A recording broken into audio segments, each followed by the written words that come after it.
नमस्कार, मी गणेश आचवल. स्वामी कृपा क्रिएशन्स या युट्यूब चॅनलमध्ये तुम्हा सर्वांचं मनपूर्वक स्वागत करतो. रणपती शिवराय स्वारी आग्रा या चित्रपटाच्या निमित्ताने आज आम्ही मुंबई ते पुणे अशी सफर करून शिवसृष्टीत आलेलो आहोत आणि या शिवसृष्टीत आपण गप्पा मारतोय. या चित्रपटाचा एक महत्त्वाचा भाग असणाऱ्या निखिल राऊत याच्यासोबत. नमस्कार निखिल. नमस्कार. पुन्हा एकदा जय शिवराय. पुन्हा एकदा बोलण्याचा योग येतोय आणि आत्ताच आम्हाला कळलं की अभिजित श्वेताचंद्र ही भूमिका साकारतायत. तुझी भूमिका काय ते आधी सांग आणि मग अभिजित बरोबरची तुझी जी केमिस्ट्री आहे ती सांग. जय शिवराय. शिवराज अष्टकातल्या पहिल्या पुष्पापासून म्हणजे पहिल्या चित्रपटापासून मी या सगळ्या अष्टकाचा भाग आहे आणि पहिल्या भागामध्ये मी किसना हे पात्र साकारलं होतं. हा किसना आहे बहिर्जी नायकांचा, गुप्तहेर खात्याचे प्रमुख बहिर्जी नायकांचा तो साथीदार आहे.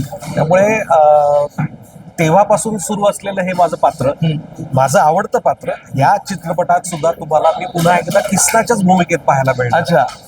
आणि हा म्हणजे याच्या आधी मी अभंग तुकाराममध्ये गोरोबंत पिंगळे केले, बरोबर. पण अष्टकात मी पुन्हा एकदा किसनाच पाहायला मिळेल. बरोबर. फर्जंद असो, पत्ते शिकस्त असो, बरोबर, किंवा आता सिनेमॅटिक युनिव्हर्स जे आपण म्हणतो. हा सिनेमॅटिक युनिव्हर्स मध्ये मी किसना हे पात्र साकारतोय आणि मला स्वतःला हे पात्र साकारायला खूप आवडतं कारण हे प्रातिनिधिक स्वरूप आहे. बरोबर.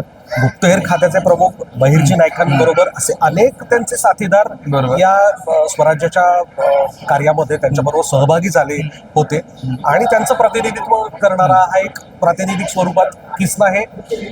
तसं म्हणूयात आपण काल्पनिक नाही, पण हे नाव जरी काल्पनिक असलं, इतिहासात याची नोंद जरी नसली तरी असे अनेक गुप्तहेर स्वराज्याच्या कामात आपल्याला कामी यायचे.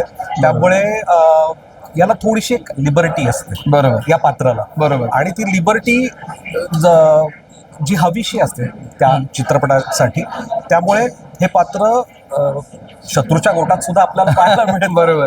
वेगळ्या वेशात. आणि मराठ्यांमध्ये सुद्धा महाराजांबरोबर त्यांच्या विश्वासू साथीदारांमध्ये सुद्धा हे पात्र आपल्याला पाहायला मिळतं. बरोबर. या चित्रपटाचं नाविन्य असं की यात मी गातो पण आहे. अच्छा. नायकांबरोबर मी नृत्य पण करतोय आणि धमाल करतोय. खरंय. अभिजित आणि तुझे जी केमिस्ट्री आहे की अभिजित साक्षात महाराजांच्या भूमिकेत आहे आणि त्याच्यावर काम करताना कसं वाटतं? खरं तर शिवराज अष्टकात आम्ही शिवाजी महाराज हे आमच्या सगळ्यांचं दैवत आहे. होय. त्याच्यामुळे अष्टकात शिवाजी महाराज साकारणारा जो अभिनेता असतो तो येता क्षणी डोळ्यात असं तेज घेऊन येतो आणि तो पाहिल्यानंतर मनात असं वाटलं पाहिजे की अरे राजे आले, आणि मनापासून त्याला मुजरा करावं असं वाटणं. तर हे माझ्या बाबतीत मलाही हे माहित नव्हतं की अभिजित श्वेतचंद्र हा आमचा मित्र या चित्रपटात शिवाजी महाराजांची तुलाही माहित नव्हतं? मलाही माहित नव्हतं. ओके. त्यामुळे मी जरी गुप्तहेर खात्याचा असलो तरी ही गुप्तता माहिती नव्हती. गुप्तता दिग्पालने पाळली. तेवढी सिक्रेसी त्यांनी पाळली कारण खूप महत्वाचं पात्र आहे. महाराजांशिवाय काहीच नाही. त्यामुळे ही स्वारी आग्र्याला घेऊन जाणारा व्यक्तिमत्व म्हणजे छत्रपती शिवाजी महाराज. त्यामुळे खूप छान असा उमदा कलाकार या चित्रपटाच्या निमित्ताने आपल्याला महाराजांच्या भूमिकेत पाहायला मिळणार आहे. महाराजांची भूमिका साकारायला मिळणं हे खूप मोठं भाग्य. त्यामुळे त्यांनी अक्षरशः त्याचं सोनं केलं संधीचं आणि खूप मेहनतीने खूप कष्ट घेतले, त्यांनी खूप अभ्यास केला आणि फार मनापासून त्यांनी महाराज साकारलेत.